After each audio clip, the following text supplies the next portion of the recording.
아, 너무나도 귀한 교회에 이렇게 또 하나님께서 찾아올 수 있도록 발걸음 인도해 주시고 또 여러분들의 기도와 관심 덕분에 한 해 동안 정말 하나님의 큰 은혜를 누리면서 러시아에서 사역을 하고 왔습니다.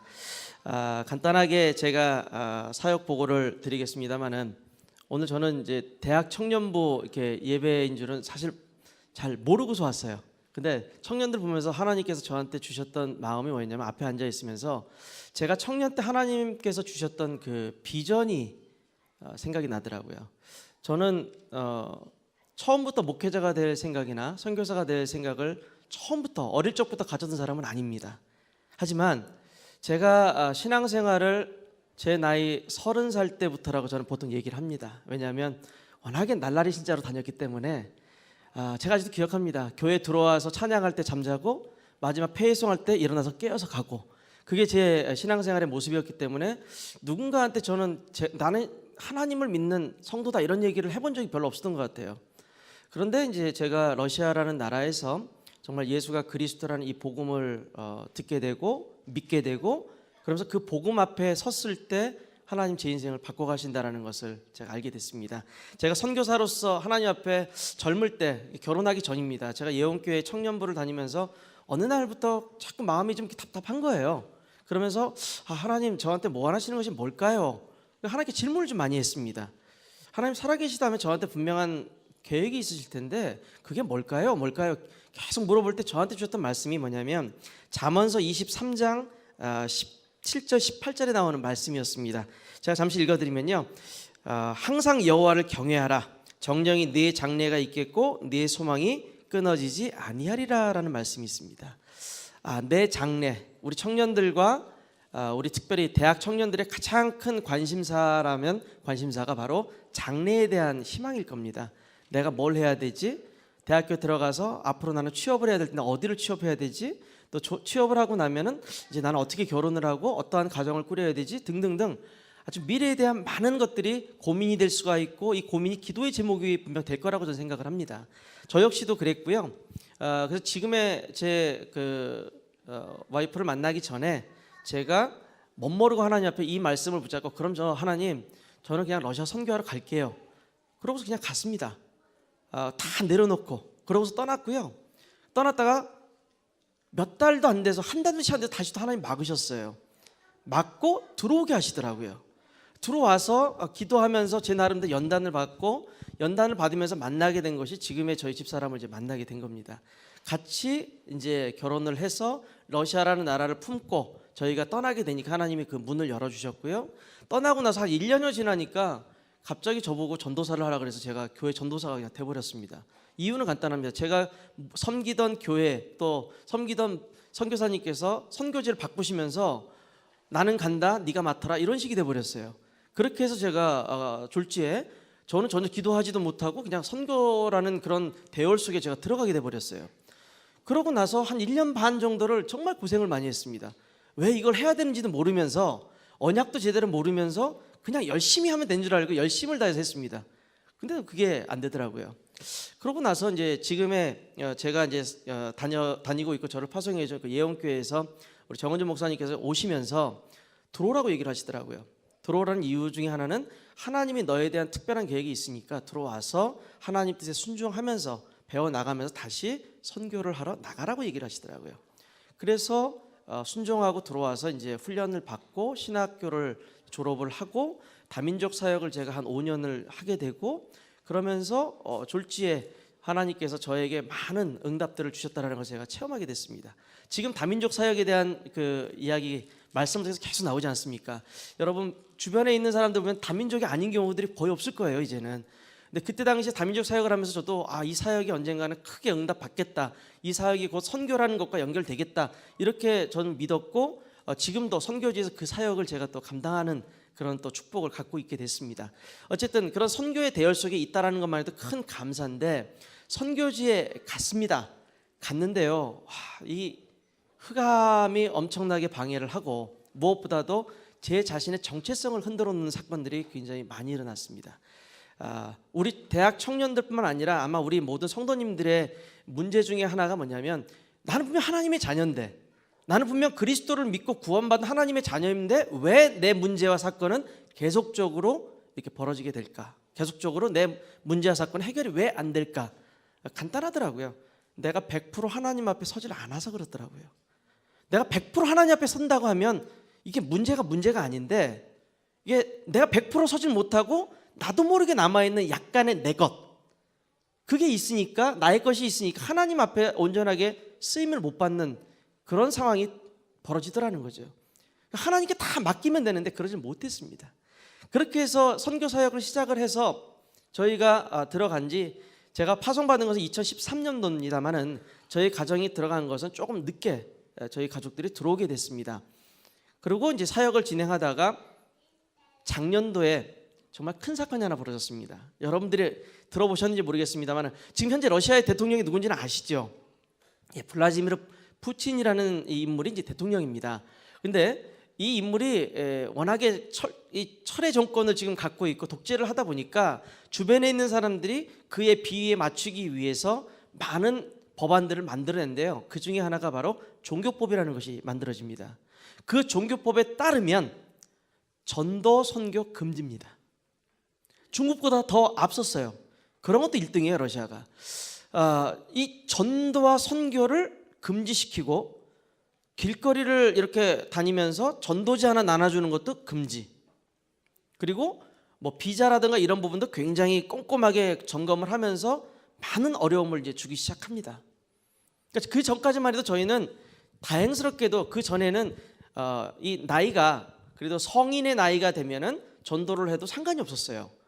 학생들한테는 그것이 불가능했지만은 이 나이가 조금 있는 어르신들이라든가 또 성인들에게 전도지를 주면서 그리스도 얘기하는 것에 대해서는 아무런 문제가 없었는데, 이 새롭게 만들어진 종교법이 발효가 되면서부터는 어느 누구에게도 말할 수가 없습니다. 심지어 교회 안에서도 헌금 얘기, 광고, 마음에 안 든다 앉아있는 사람이 성도가 중에서 누군가가 마음에 안 든다 신고하면 바로 그걸로 끝입니다. 그 신고 때문에 앞에 서 있는 목회자부터 시작해서 모든 교회가 다 검사를 받아야 되는 거예요. 엄청나게 지금도 그런 문제 속에 지금 진행이 되고 있습니다. 그러다 보니까 제 나름대로 굉장히 답답함이 이제 오는 거예요.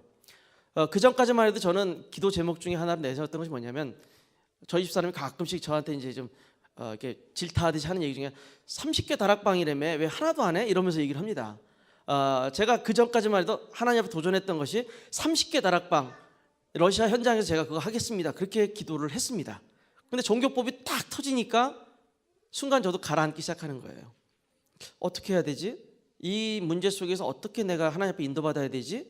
고민을 했습니다. 그러게 고민을 가지고서 제가 왔던 것이 작년도 선교 대회 때 오게 됐던 겁니다. 작년 선교 대회 때 왔을 때 제 고민은 해결이 안 됐습니다. 근데 선교 대회 말씀을 통해서 하나님의 영에 충만한 그 요셉에 대한 말씀을 하시면서 유 목사님 메시지를 제가 듣고 깨달은 게 있습니다. 그렇구나. 위기는 기회로 하나님이 우리에게 역전될 수 있는 기회로 주신 거구나. 그래, 블라디미르 푸틴 대통령이 아무리 지가 오래 산다 그래도 나보다는 덜 살 거야. 내가 더 젊으니까 내가 더 오래 살겠지. 언젠가는 분명히 기회가 올 거야. 그렇게 놓고 기도를 했습니다. 근데 기도를 하니까 하나님이 보여주시는 방향이 하나가 나왔어요. 그게 뭐냐면, 교회 밖에서 전도와 선교가 안 된다 그러면 교회 안으로 들어가라는 거였습니다. 교회 안으로. 제가 붙잡았던 선교에 대한 말씀은 뭐냐면 사도행전 18장 9절 10절입니다. 그 내용에서 고린도에서의 그 바울이 복음을 증거하면서 막으니까 바울은 딴 데로 가려고 했습니다. 근데 환상 중에 바울에게 주님께서 말씀하시기를 바울에게 두려워하지 말라고 말씀합니다. 그리고 계속해서 말하라고 얘기를 하십니다. 이 성 중에 내 백성이 많다라고 말씀을 하셨습니다. 내 백성이 많다. 저의 백성은 아닙니다. 분명 하나님의 백성이 많다라는 것을 저한테 말씀을 주셨고, 그 말씀 붙잡고 저는 제가 살고 또 공부했던 베체르부르크라는 도시를 다시 가게 됐던 겁니다. 근데 그곳에서 막혔을 때 하나님은 저에게 다시 한번 그 말씀을 상기시켜 주시면서, 그럼에도 불구하고 종교법이 발현이 되어지고 그 종교법에 의해서 탄압이 시작되어졌다 하더라도 그럼에도 불구하고 이 성에는, 이 도시에는 하나님이 준비하신 분명한 백성들이 있을 것이다라는 확신을 주셨습니다. 그렇게 해서 현장에 들어가게 되고 그 현장 속에서 저희가 했던 사역이 렘넌트 중심으로 하는 사역이 진행이 됩니다. 그래서 여러분들에게 짧게나마 저희가 사역을 올 한 해, 그러니까 작년 한 해죠. 작년 한 해 동안 하나님이 그 종교법이라는 것을 통해서 분명 우리 눈으로 볼 때는 문제입니다. 대학 청년 우리 귀한 성도님들에게 제가 드리고 싶은 말씀은, 저도 들은 말입니다만은 제가 청년 때 하셨던 그 목사님이 주영교 선교사님이라 지금 미국에 계시는데, 그분이 저희한테 그런 얘기를 하셨습니다. 청년은 현실을 보지 말고 사실을 볼 줄 알아야 된다고 얘기를 하셨습니다. 눈에 보이는 현실은 탄압이고 눈에 보이는 현실은 문제지만 영적 사실을 보면은 하나님의 좋은 기회라는 것을 볼 수 있다라는 의미였습니다.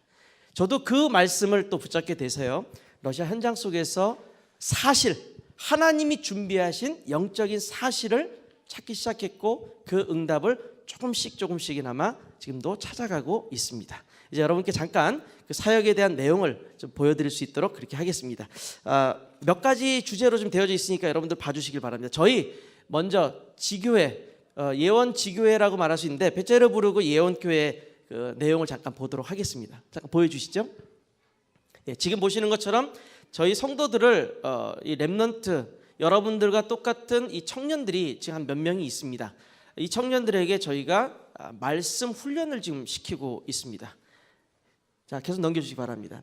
예, 지금 저희들 청년들 그 자매 둘을 저희가 지금 계속해서 지금 양육을 하고 있는데, 한 자매는 그 사할린에 있는 원반석 선교사님 교회에 다니다가 이제 저희 쪽으로 왔고, 다른 한 자매는 불가리아로 지금 가 있습니다만 그 자매가 이제 저희한테 연결이 돼가지고 저희가 계속적으로 이 십자가에, 우리가 보통 십자가를 이렇게 딱 그려놓는 구원의 길 아시죠? 여러분 다 아마 하실 겁니다. 그 구원의 길을 가르치기 시작했습니다. 그래서 넘겨주시기 바랍니다.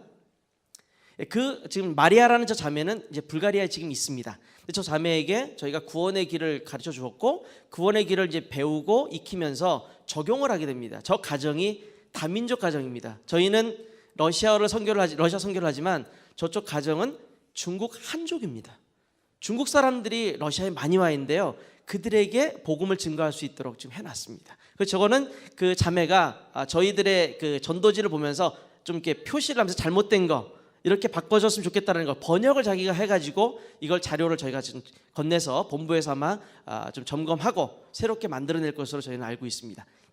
이렇게 지금 보시는 것처럼 청년들, 저희는 많지는 않습니다. 저희 성도들의 숫자가 한 20명 정도 됩니다. 저희 가정을 포함해가지고요. 하지만 러시아 청년들이 4명 정도 있고, 그 청년들을 저희들이 계속적으로 사역자로 지금 세우려고, 렘넌트 사역자로 세우기 위해서 훈련을 시키는데, 훈련의 가장 기본이 되는 것은 예수가 그리스도라는 이 언약을 확실하게 담고 있는 구원의 길입니다. 그래서 구원의 길 훈련을 계속적으로 시키고 있습니다. 계속 넘겨주시기 바랍니다. 지금 이제 따로 이렇게 저희가 이렇게 만나서 구원의 길에 대한 메시지를 계속적으로 진행을 하고 있습니다. 저희 성도들의 모습입니다. 저희들은 한인들이 이제 몇 가정이 이제 모이게 돼가지고요, 그 가정과 또 중국인 한 가정, 그리고 러시아 현지인들 이렇게 해가지고 한 20명 정도 이렇게 구성이 되어져 있습니다. 굉장히 재미있게 주 안에서 원리스 이루면서 사역을 잘 해나가고 있습니다. 예, 다음 그림 부탁드리겠습니다. 예. 또 이제 지금 보시는 저 아이가 원곤이라고 해서 중국인 가정에서 태어난 아이입니다. 렘넌트입니다. 지금 이제 또 그 동생이 태어났어요. 얼마 전에. 저희 집사람도 그렇고 저희가 모두 그 가정을 가서 항상 이 그리스도에 대한 부분들을 집중적으로 계속 각인을 시키고 있습니다. 계속 넘겨주시기 바랍니다. 마리아라는 자매가 그 가정에서 떠나기 한 달 정도쯤 됐나요? 그 시간 동안 머물면서 저희랑 같이 이제 말씀을 듣고 그 말씀을 우리 원곤이한테 적용을 시켜가지고 훈련을 이제 계속 시키는 거죠. 본인이 메시지를 할 수 있을 정도까지 되어야 되니까 그 훈련 과정을 저희들이 이제 직접 해보도록 그렇게 진행을 시켰습니다. 계속 부탁드리겠습니다. 예, 아까 보셨던 그 내용이 되고요. 그 다음에 이제 저희가 두 번째 사역으로 보고드리고 싶은 것은 한글학교 사역이 있습니다. 한글학교는 저보다는 저희 집사람이 더 많은 기도를 했고 더 많은 어떤 관심과 거기에 많은 열정을 갖고 있습니다. 저는 솔직히 되겠나 생각을 했습니다. 그런데 하나님이 역사하시니까요. 이 고려인 협회에서 만들어 놓은 한글 학교인데 여기에 저희들이 들어가서 그 고려인 그 후대들 있죠. 우리 렘넌트 나이 또래 한 10대도 채 안 되는 그 어린 자녀들에게 복음을 증거하게 됐습니다. 그리고 한국의 문화라는 것, 한국의 언어라는 것을 가지고 가서 그들과 만나고 그리고 틈을 내서 하나님의 말씀, 이 그리스도의 정말 이 중요성을, 언약의 중요성을 저희가 심어놨습니다. 그 결과 하나님이 축복을 주셔가지고요. 저 한글학교의 모든 것이요. 총영사관, 페테르부르크 주재 대한민국 총영사관에 등록이 되면서 매해 여름마다 우리나라의 이 한국에 있는 재외동포재단이라든가 또는 다른 여러 한글 관련된 재단에서 후원을 받아 저희가 진행을 하게 됐습니다. 공식적으로 이제 하나님께서 할 수 있도록 그렇게 문을 또 열어 주셨고요. 그 안에 있는 그 렘넌트들에게 우리 이승현 선교사가 이 책을 통해서 이 복음에 관련되어 있는 어린이들을 위한 그 책을 저희가 번역을 하고 만들었습니다. 그래서 그걸 가지고서 왕, 선지자, 제사장 대신 그리스도, 그 그리스도에 대한 그 삼중직을 그림을 통해 또 옆에서 말씀을 통해서 이 아이들에게 각인시키는 그런 훈련을 계속적으로 시켜놨습니다. 지금 저 모습은 한국인 선교사인데 한 분은 통합 측에서 오신 목사님이고 다른 한 분은 UBF 평신도 선교사입니다. 근데 저분들과의 교제를 하나님 또 허락하시면서요, 대학 현장에 문이 열렸습니다. 이제 4월 1일, 올 4월 1일부터는 저와 저희 이승현 선교사가 같이 들어가서 대학 현장에서 한글이라는 것을 통해서 대학 현장 속에 복음을 증거할 수 있는 기회를 하나님 앞에 기도하면서 인도받으려고 하고 있습니다. 여러분들께서도 이 한글 학교가 단순히 정말 한글 학교를 위한 사역이 아니라 이게 복음을 증거하기 위해 필요한 한글 학교 사역이 되니까 하나님 문을 열어주시는 거예요. 그 안에서 정말로 중요한 이 복음이 한글이라는 타이틀을 딱 입고 그 옷을 입고 증거가 될 수 있도록 여러분들께서 기도를 많이 해주시기를 이 시간 부탁드리겠습니다. 세 번째 사역의 내용은 아까 제가 말씀드렸던 러시아 선교에 정말 가로막히고 했던 그 문이 하나님께서 어떻게 열어주셨는지 여러분들께 좀 보여드리려고 합니다. 먼저 그 안드레이 목사님과 이리나 사모님이라는 이 두 분은 벌써 3년째 지금 이제 한국에 오셔서 선교 대회에 참석을 하셨습니다. 근데 이분들이 작년에 오셨을 때 우크라이나에서 오신 선교사님들하고요 같이 이렇게 모였을 때 정원주 목사님이 이런 얘기를 하셨어요. 내가 종이 한 장씩 다 줄 테니까 거기다가 구원의 길을 한번 써보라고 하면 쓸 수 있는 사람 손 들어보라고. 아무도 손을 못 드는 거예요. 그러니까 충격받았어요, 이분도. 왜냐하면 작년에 와서는 집중훈련도 하고 1차 합숙도 받고 다 받았는데 막상 본인이 하라고 하고 딱 물어보니까 답을 못 하는 거예요. 근데 이분이 들어가서 러시아에 들어가서 저한테 했던 첫 번째 마디가 뭐냐면 십자가라 이렇게 우리가 그려져 있는 이 구원의 길을 어떻게 해야 되는지를 가르쳐 달라고 그러더라고요. 그래서 그 구원의 길을 시작하게 됐습니다. 그 구원의 길에 대한 그 결과를 여러분들께서 이제 곧 보시게 될 겁니다. 이거는 그 교회 렘넌트들을 저희들이 들어가서 찬양, 율동을 통해서 렘넌트의 사역을 조금씩 도우면서 렘넌트 사역이 얼마나 중요한지를 저희들이 일깨워주는 그런 사역의 현장입니다. 저기 보시면 저희 자녀들이 같이 움직이게 됐고 율동과 그 율동의 가사 나는 하나님의 자녀, 이것도 러시아로 번역이 되어 있더라고요. 그래서 그 내용이라든가 이런 것들을 설명해 주고 율동과 매치해서 연습을 시키는 그런 모습을 여러분들께서 보고 계십니다. 지금 저것은 이제 사역자들만 따로 모아서 훈련시키는 시간이 있었기 때문에 제가 가서 이제 러시아어로 저 사역자들에게 이제 훈련시키고 있는 모습이고요. 저기 이제 앉아서 맨 앞쪽에 크게 나와 있는 분이 이제 안드레이 목사님입니다. 저기 계신 분들이 이제 그 사역자, 그 교회의 사역자들입니다. 근데 안타깝게도 저 사역자들이 그런 게 있습니다. 지금 지나 보니까 사역자들이 원하는 거 하고 저희들이 또 이 목회자가 원하는 거 너무 달라요. 목회자는 이 그리스도의 유일성을 이제 붙잡고 정말 이 구원의 길을 본인들이 익히고 본인들이 현장에서 증거하면서 그 증거들, 심지어 종교를 가르치는 선생님까지도 나 이 말씀 더 듣고 싶다. 나 이 말씀을 왜 우리한테 이런 얘기를 안 해줬냐, 이런 말씀을 난 더 듣고 싶다 해서 가도 되느냐, 모임 장소로 와도 되느냐, 이렇게 말할 정도로 증거가 일어나고 있는데 안타깝게도 교회 사역자들은 목회자의 그 중심을 못 읽어요. 자기네들끼리 엄마 아빠들끼리 모여서 그냥 놀고 먹고 마시고 놀러 가고 뭐 이런 정도가 좋은 거예요. 또 올해 이제 오셔서 그 부분에 대한 것도 제가 조금 이따 말씀을 드리겠습니다. 넘겨주시죠. 자, 저것은 이제 안드레 목사님이 저를 통해서 다락방이죠. 저를 통해서 이제 구원의 길에 대한 부분을 본인이 이제 제대로 이제 익히시게 되고 그걸 가지고서 미국을 갔습니다. 자기 둘째 아들이 이제 미국에서 살고 있는데 그 둘째 아들이 다니고 있는 교회에 가서 시간을 이제 할애를 해준 모양이에요. 앞에 나와서 말씀을 좀 전해달라고 요청을 받은 모양입니다. 나가서 구원의 길을 이제 한 거예요. 미국 교회에 러시아 사람들이 모여 있는 그 교회에서 이런 메시지 들어본 적이 없다라는 그 반응을 보였다라고 간증을 하시더라고요. 지금 저것은 이제 저희들이 캠프를 한 적이 있는데 그 자리에서도 이제 구원의 길 그 메시지를 하고 있는 모습입니다. 다음 저것은 이제 본인 교회의 사역자들에게 구원의 길을 이제 메시지를 하고 있는 모습이에요. 다락방 지금 하고 있고요. 지금 다락방 현장입니다. 저것은 이제 이리나 사모님이 본인도 직접 또 배우셔가지고 구원의 길을 현장에서 계속 선포하고 계십니다. 저렇게 청년들이 모여 있는 자리에서 구원의 길 메시지를 이제 선포를 하게 되고요. 이 지금 이리나 사모님하고 안드레 목사님에 대한 말씀을 제가 드렸는데 이분들이 1년이 지나고 나니까 이 구원의 길 메시지를 지속적으로 다락방을 하게 되고 현장에서 증거를 하다 보니까 본인들은 너무 힘을 얻는 거예요. 너무너무 기뻐합니다. 뭐라고 하든 그게 중요한 게 아니라 본인들이 힘을 얻고 본인들이 즐겁고 본인들이 증거가 일어나니까 누가 뭐 했는지 그거 신경을 안 쓰고 그저 문제도 문제가 아닌 거예요.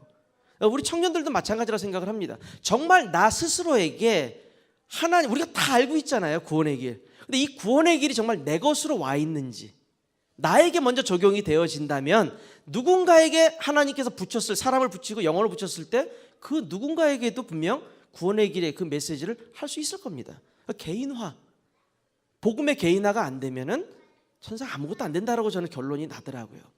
이분들을 제가 이제 선교대에 마치면서 이분들이 들어가시면서 그런 얘기를 하더라고요. 어떻게 사역하면 좋겠느냐라는 이야기 서로 나눴을 때 제가 그랬습니다. 렘넌트를 키우는 것이 얼마나 중요한지를 아신다면 렘넌트 교사들에게 다락방을 하십시오. 구원의 길 이 메시지를 하십시오. 그래서 렘넌트 교사가 어떻게 살아야 된다, 도덕적 윤리적인 것을 가르치는 걸 저희가 들었거든요. 그걸 가지고서 이분들에게 말씀을 드리니까 이분들 공감을 해요. 그러면 사실은 말씀이에요. 우리가 변화되는 3년 걸렸다. 근데 우리 사역자들이 변화되려고 하면 시간이 더 걸릴지도 모른다는 얘기를 하시더라고요. 그래서 제가 그랬습니다. 3년 걸린 것이 중요한 것이 아니라 목사님과 사모님이 이 복음의 정말 핵심이 되는 구원의 길을 깨닫는 것이 큰 축복입니다. 그렇다면 지체하지 말고 사역자들에게도 이 구원의 길 메시지를 확립을 시켜주십시오. 정 목사님도 같이 이렇게 만나셨을 때 그런 얘기를 하십니다. 제자를 남기는 것이 중요하다. 내가 할 수 있는 것이 중요한 것도 되지만 내가 할 수 있는 이것을 그 제자에게 가르쳐주고 그 제자도 똑같이 할 수 있도록 만들어줄 수 있는 훈련을 시켜라. 이것이 말씀이었습니다. 저희들과 면담했을 때 주셨던 내용이었어요. 그래서 저도 그 얘기를 했고요. 저한테는 이제 제가 다음 걸 얘기를 했습니다. 다락방이 이제 뭔지는 아셨으니까 지금 본인이 다락방을 하고 계시니까 이제는 팀 사역이 필요합니다. 그랬습니다. 그게 뭐냐 그러시더라고요. 팀 사역은 다락방을 뛰고 있는 분들이 그 다음 단계로서 이제 배우고 또 그것을 익히고 적용할 수 있는 그러한 또 다른 전술이면서 전략입니다. 그랬더니 자기가 들어올 때 마중 나오고 저희 마중 나오고 그러고 나서 이제 배워 나가겠다. 그래서 팀 사역의 훈련에 대한 것을 이제 배우겠다. 이렇게 고백을 하시더라고요. 하나님께서 목회자 한 사람의 중심을 움직이니까요. 그 교회는 어떻게 되든 그 교회의 방향을 성도들이 따라오든 못 쫓아오든 간에 목회자가 가는 그 방향을 하나님이 인도하여 가실 것이라고 저는 믿습니다. 그래서 목회자가 세워지면 분명 그 시간표에 따라서 하나님께서 그 교회도 세워 가실 것이라고 저는 믿습니다. 다음 한번 보여주시기 바랍니다. 율리아 목사님 거를 좀 부탁드리겠습니다. 자, 저기도 역시 마찬가지입니다. 이 안드레 목사님을 통해서 율리아 목사님을 만났는데 이분은요 성도가 한 700명 800명까지 있다가 한순간에 서너 명으로 딱 떨어지는 그러한 큰 문제를 겪었던 분입니다. 그래서 목회를 그만둬야 되겠다 할 때 안드레 목사님을 통해서 저하고 만나게 됐어요.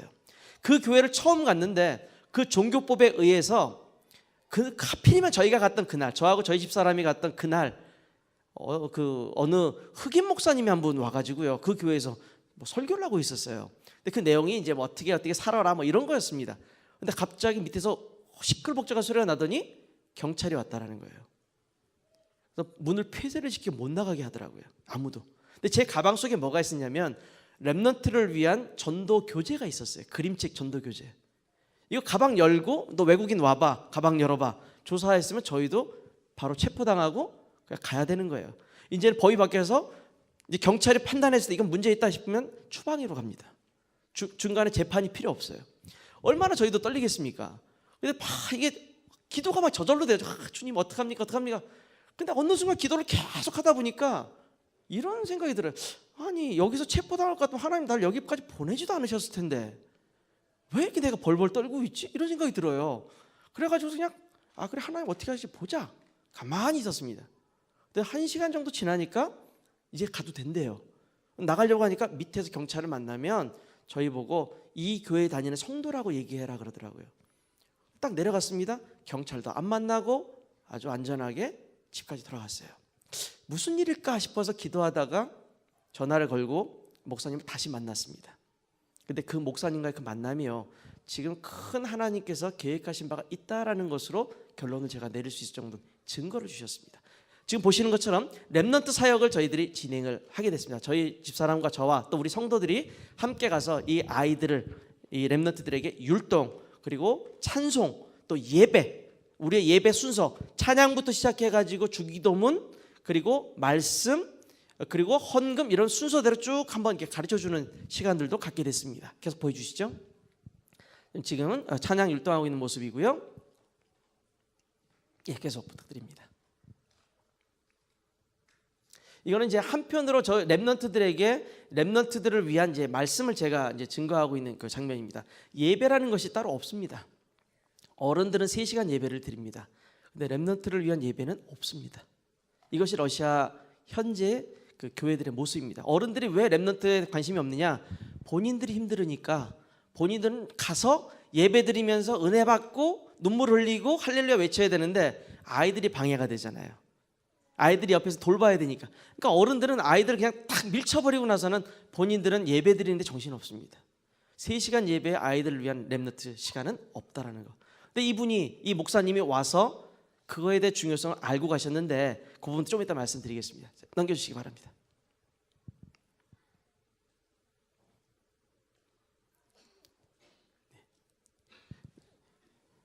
그리고 이제 율리아 목사님 교회의 그 사역자, 렘넌트 사역과 이제 훈련이 또 있습니다.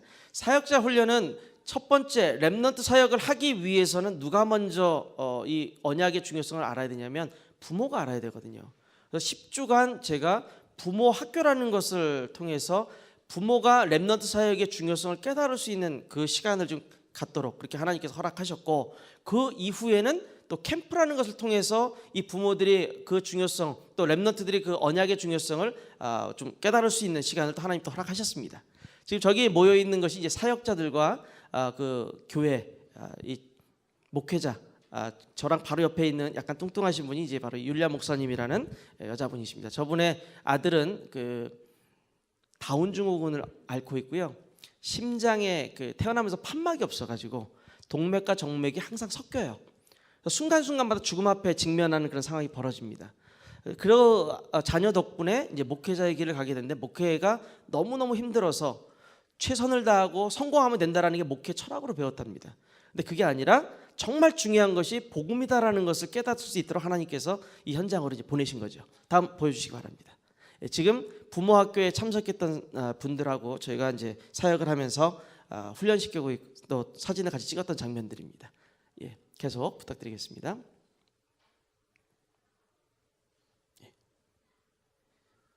저처럼 이렇게 부모 학교를 하게 되고요. 끝나고 나니까 이제 또 사역자들 훈련에 대한 부분을 부탁을 합니다.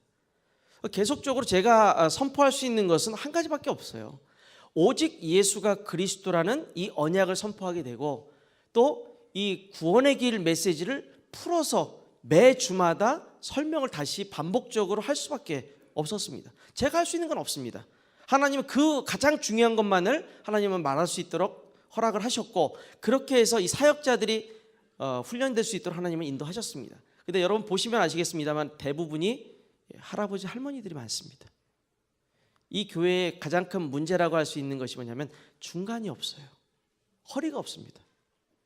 그러니까 목사님도 본인이 좀 한으로 갖고 있는 게 뭐냐면 새롭게 시작하고 싶은데 새롭게 시작할 수 있는 대학 청년 중심의 렘넌트들이 아직은 제대로 서 있지 못하다라는 겁니다.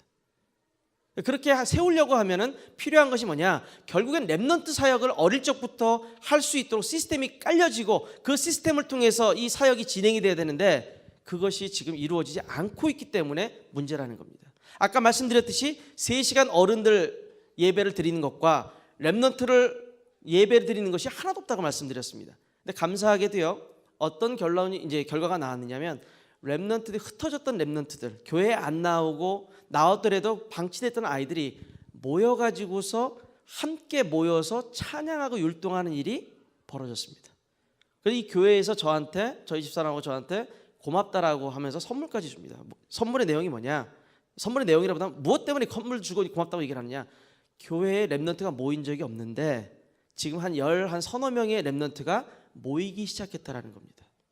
이 서너 명의 렘넌트가 모여가지고 이제 이들에게 함께 말씀도 읽고 돌아가면서 말씀도 읽고 함께 기도도 하고 그런 시간이 만들어졌다라는 겁니다. 그래서 그것도 하나님께서 하셨구나. 이 목사님이 떠나시면서 렘넌트 예배가 중요합니다 얘기를 했더니 그럼 바꿔야 된다라고 본인도 알아요. 그럼 바꾸게 되면 1시간 반을 렘넌트에게 1시간 반을 어른 예배로 이걸 나눠야 되는데 그러면 어른들이 반대하지 않을까? 이거를 이제 걱정을 하시는 거예요. 그래서 제가 그랬습니다. 목사님의 미래이면서 교회의 미래인 렘넌트가 지금 이 순간에 하나님 앞에 결단하지 않으면 절대 교회는 성장할 수가 없습니다. 절대 렘넌트는 복음 안으로 들어올 수가 없습니다. 미래를 하나님 앞에 투자하시려면 지금 하십시오. 그렇게 얘기해놓고 보냈습니다. 선교대에 참석한 이후에 하나님이 그 다음에 하실 거라고 생각을 합니다. 그 다음 류드밀라 목사님 부탁드리겠습니다. 이 율리아 목사님 교회가요 선교를 위해 세워진 교회입니다. 그리고 이 교회가 지교회 운동을 합니다. 나름대로 사역자들 자기네들 훈련시켜 가지고서 각 지역에서 교회 세우게 하고 거기서 모임을 갖도록 합니다. 지금 보시는 분들은 제가 지내고 있는 페체르보라는 도시에서 한 300km 떨어져 있습니다. 아침에 제가 일찌감치 한 7시경에 버스를 타고 가면 한 11시 정도쯤 돼서 사역을 시작을 합니다. 사역하고 저녁 때 버스 타고 다시 옵니다. 그렇게 하나님이 한 달에 한 번 정도 저 현장을 가게끔 하시고 저기 계신 목회자 세 번째 가장 오른쪽에 있는 분, 그 가운데 보면 이제 보라색깔 옷을 입으신 분이 목사님이세요. 저 목사님에게도 힘이 되고 사역자들에게 힘이 될 수 있도록 하나님께서 현장 문을 열어주고 계십니다. 다음 부탁드리겠습니다. 예, 계속. 자, 러시아의 문제 중에 하나가 중독입니다. 저 장면 속에 남자분이 한 분 있죠. 중독되어 있습니다. 마약 중독. 근데 치유가 돼야 되는데 치유를 한다 하면서 본인이 나도 치유되고 싶다 하는데 본인 스스로가 말씀 안으로 들어오질 못합니다. 그래서 제가 얘기를 했는데요. 그리스도가 우리 인생의 모든 문제 해결자다. 당신의 중독, 마약 중독도 오직 그리스도만이 해결할 수 있다. 그 그리스도를 붙잡고 완치되길 바라느냐 아니면 편안하게 지금 이 상태로 있기를 원하느냐, 그건 당신이 결정할 문제다. 그때 가만히 생각하고 있더라고요. 어쨌든 하나님이 저분에 대한 또 계획이 있다 하면 완치될 수 있도록 하나님 또 역사하실 것이라고 저는 믿습니다. 저는 지속적으로 현장에 들어가서 복음 이 씨앗을 계속 뿌리는 것이 제 지금 하고 있는 사역의 내용이라고 생각하기 때문에 계속적으로 현장 속으로 지금 들어가고 있습니다. 다음 사진 부탁드리겠습니다. 예, 바실리 목사님 거 부탁드릴게요.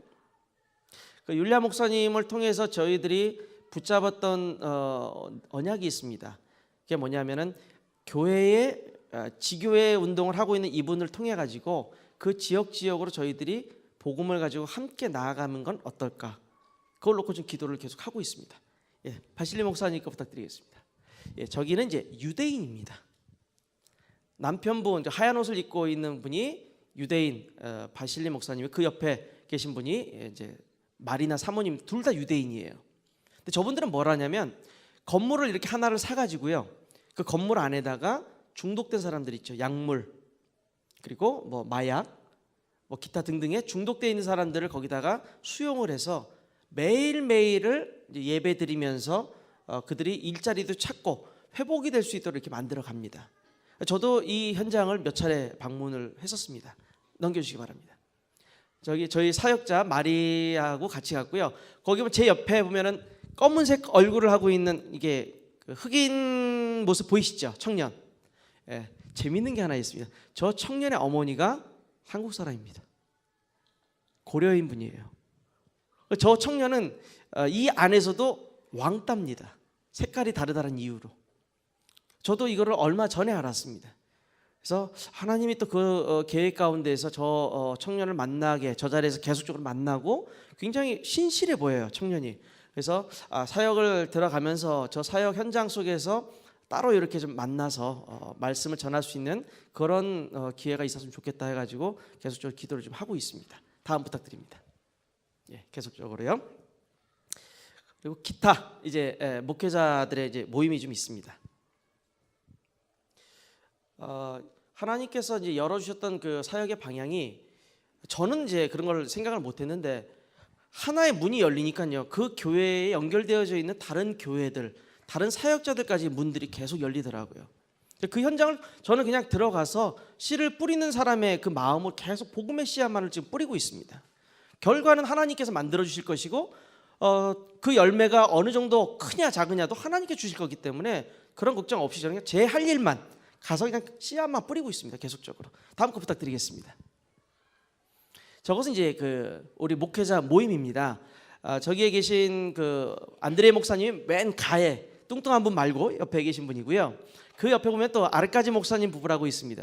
근데 저 교회도요, 특징이 있습니다. 우리끼리예요. 성도 수가 한 50명에서 한 60명 되는데 젊은 청년들이 좀 많습니다. 그리고 결혼 이제 막 한. 근데 이게 우리끼리로 모이는데요, 그 이유가 상처가 있더라고요.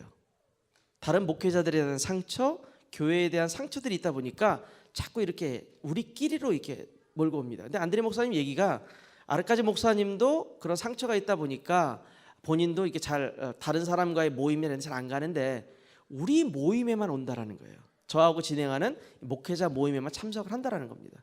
당장은 손을 이렇게 내밀고 적극적으로 나오진 않지만 그래도 시간표가 되면 하나님께서 저 목회자에게도 우리와 함께 할 수 있도록 하나님 허락하셨으니까 그 다음에도 하나님께서 이루어 가실 것이라 믿고 계속적으로 저희들은 이제 교제를 해 나갈 계획입니다. 다음 거 부탁드립니다. 저분이 누구냐면은 이 스웨덴, 핀란드, 에스토니아, 러시아 북부, 빼째로 부르고 저희가 살고 있는 그 북쪽에 까렐리아라는 또 공화국이 하나 있습니다.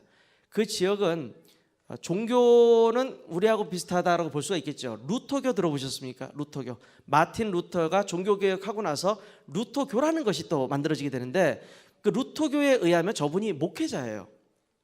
그러니까 이제 에피스코프라고 보통 이야기를 하는데 그 목회자로서 그분이 맡고 있는 지역이 스웨덴, 핀란드, 에스토니아, 러시아 북부 카렐리아 지방. 그래서 저 목사님과 교제를 하는데 저분이 자꾸 저보고 연락을 해가지고 와달라는 거예요. 당신 교회를 좀 와서 이렇게 교제도 좀 하고 또 말씀도 좀 전해주고 그렇게 얘기를 하시더라고요. 근데 그 지역까지 가는 게 좀 위험합니다. 겨울철에는. 제가 겨울철에는 지금 못 가고 이번에 들어가면 한번 방문을 해서 교제하면서 또 말씀을 전할 수 있도록 지금 진행할 계획인데, 이분이 또 이제 변화되어지면 현장 문이 또 많이 열리겠죠. 지역이 이제 많이 더 확산될 것이라는 생각을 지금 하고 있습니다. 다음 거 부탁드리겠습니다. 이제 결정적인 것은 저도 지금 이 자리에서 우리 그 은혜교회 성도님들과 장로님들 그리고 이제 우리 목사님들께도 특별히 우리 박대찬 목사님께도 부탁을 드리고 싶은 것이, 러시아 선교를 제가 진행하면서 가장 안타까운 것이 뭐냐면요, 관심이 부족하다는 거였습니다.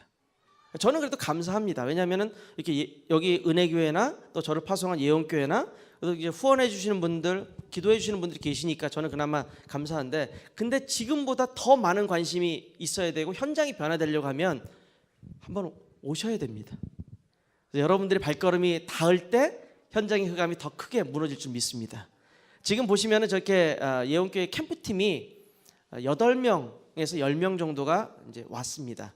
매년 이렇게 팀 사역을 하기 위해서 옵니다. 유치부 중심으로 해서 이번에 와가지고 렘넌트들에게 찬양도 가르쳐주고, 그리고 유치부에서 또 전도지 같은 것을 준비를 했는데 그걸 저희들이 번역을 해가지고 러시아 말로 또 이렇게 쓰게 됐습니다. 그래서 이렇게 팀 사역을 이렇게 뭐 많은 분이 꼭 오셔야 된다는 것이 아니라 관심 있는 분 5인 1조 한 팀이 오셔도 상관없고, 그 땅을 밟고 그 땅이 필요한 것이 무엇이며 그 땅에서 정말로 우리가 어떻게 도와야 되며 무엇을 하나님께서 우리에게 원하시는지를 붙잡을 수가 있다 하면 저는 언제든지 환영을 합니다. 왜냐하면 러시아라는 이 땅이 여러분들이 보실 때는 잘 사는 것 같고 강대국 같고 그러지만요, 사실 안 그렇습니다. 영적으로는 최고로 죽어있는 땅입니다. 비슷한 게 있잖아요. 러시아 정교라는 것이 있습니다. 비슷한데 그리스도는 없습니다. 그리고 거기다가 전도와 선교가 끊어진 땅입니다. 그러니까 더더욱이나 그 땅이 변화되기 위해서는 더 많은 기도와 더 많은 관심이 지금 필요한 시간표가 아닌가, 저는 그렇게 생각을 합니다. 다음 거 부탁드리겠습니다. 저는 이제 렘넌트들을 모아놓고 렘넌트들 사역을 했던 모습을 이제 보여드리고 있습니다. 계속 찬양도 이렇게 가르쳐주게 되고요. 찬양 담당하실 선생님이 오셔가지고 율동을 이렇게 또 가르쳐주는 일이 있었고요. 전체 저희가 이제 모여서 함께 사진 찍기도 하고 이렇게 좀 모이는 시간이 좀 있었습니다. 그리고 이제 선교대회를 이제 올해 참석을 했습니다. 감사하게도 작년에는 이제 두 분, 안드레 목사님하고 이리나 사모님 두 분만 저희가 이렇게 모시고 오게 됐는데, 이번에는 율리아 목사님 교회에서 목회자 3명과 사역자 3명이 같이 와서 전부 8명이 참석을 하게 됐습니다. 하나님의 은혜인 것 같습니다. 그래서 그 교회에 대한 분명한 계획이 있으니까 하나님께서 저들을 여기까지 인도하신 것이 아니겠는가, 저는 그렇게 좀 믿고 있습니다. 그래서 사진 부탁드리겠습니다. 저희들이 제일 많이 듣던 질문이 여기가 많이 춥습니까? 러시아가 더 춥습니까? 이런 질문 많이 들었는데요. 러시아가 더 추운 건 맞습니다. 근데 여기 저는 별로 안 추웠습니다. 왜냐하면 여기 있으니까요, 날씨의 문제가 아니라 여기에 있으니까 따뜻해요. 왜? 복음이 있으니까. 복음이 증거되어지고 복음 가진 전도자들과 교제하고 복음 가진 전도자들과 함께 만날 수 있다는 그것이 추위 같은 경우 별로 이렇게 신경을 안 쓰도록 그렇게 하나님께서 이렇게 만드시더라고요. 근데 러시아에 가면은 자그마한 것 같은데 저희들이 굉장히 힘들 때가 있습니다. 여러분들은 혹시 그런 예가 있었나 모르겠습니다. 카톡에 이렇게 저희들이 보고를 하죠. 이게 오늘은 누구를 만났습니다. 저는 그런 걸 좀 많이 하는 편입니다. 오늘은 누구를 만났고 오늘 어떤 사역을 했고 오늘은 어떠한 일을 했습니다. 하나님께 감사드립니다. 딱 했는데 밑에 보면은 아무 댓글이 없어요. 반응이 없어요. 아무것도 없잖아요. 그러니까 그때는 어떨 때는 힘이 쭉 빠질 때도 있어요. 그래서 이게 관심 부족인가? 우리 전도자들이 이렇게 본인 제 나름대로 의심도 막 들 때가 있습니다. 그건 아닌데 물론 어쨌든 그 모든 현장 속에서 하나님이 저한테 계속적으로 원하시는 것은 끊임없이 말하라는 거였습니다. 그냥 침묵하지 말고, 바울에게 하셨던 말씀처럼 침묵하지 말고 말하라.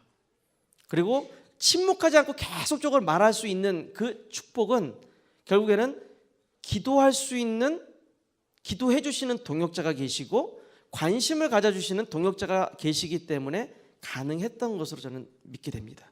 왜? 주 안에서 원리스가 되지 않으면 절대로 사역은 될 수가 없다라고 저는 믿습니다.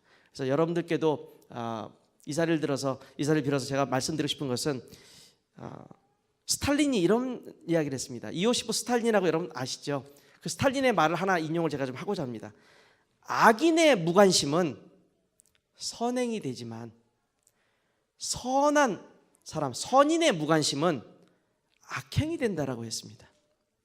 이건 이제 영적인 부분을 조금 전 생각을 했을 때 전혀 영적인 것에 관심 없는 사람이, 즉 불신자의 무관심은요, 현장에 대한 무관심은 오히려 전도하는 저희들한테는 오히려 도움이 됩니다. 그러나 복음을 알고 있고 복음의 그 중요성을 알고 영혼의 소중함을 아는 전도자들, 이 동역자들이 선교지에 대한 무관심은요, 진짜 악한 일입니다. 저는 그렇게 적용하고 싶습니다. 그래서 여기 계신 우리 은혜교회의 귀한 목회자님을 비롯해서 우리 중직자님들 그리고 우리 성도님들께 부족하지만 이제 선교를 온전히 시작한 저희 3년밖에 되질 않았습니다. 20년, 30년 하신 분들과 비교하면 저희는 진짜 세 발의 피입니다. 하지만 새롭게 시작하는 데 있어서 올바로 시작할 수 있도록, 그리고 온전하게 성령인도 받으면서 할 수 있도록 여러분들의 지속적인 기도와 관심과 또 도움을 이 자리를 빌어서 부탁드리고 싶습니다. 감사합니다. 기도하겠습니다. 제가 살아계신 하나님, 주님께 감사와 찬양과 모든 영광을 돌려드립니다. 귀한 은혜교회를 방문케 하시고 귀한 목회자와 또 중직자들과 귀한 성도님들과 함께 러시아 선교 보고를 할 수 있는 은혜 주시니 감사를 드립니다. 우리가 오직 전도, 오직 선교라는 이 중요한 하나님 영적인 사실을 알고 237개국의 나라들, 그들 안에 살고 있는 많은 민족들을 치유하는 선교운동 속에 우리가 있게 하시니 또한 감사를 드립니다. 일심전심 지속으로 선교를 위한 공동체로 우리를 하나님 사용하여 주시고 러시아 저 동토의 땅에 복음이 온전하게 증거되는 그날까지 우리가 끊임없이 하나님께 도전하며 새롭게 시작하며 새롭게 응답을 누릴 수 있도록 주님 역사해 주옵소서. 지치지 않고 하나님 달려나갈 수 있도록 우리에게 영적인 힘을 만배나 공급하여 주옵소서. 귀한 교회 또 귀한 목회자, 귀한 중직자들에게 성령의 충만함으로 주님 함께하여 주옵소서. 살아계신 주 예수 그리스도의 이름 받들어 기도 올리옵나이다. 아멘.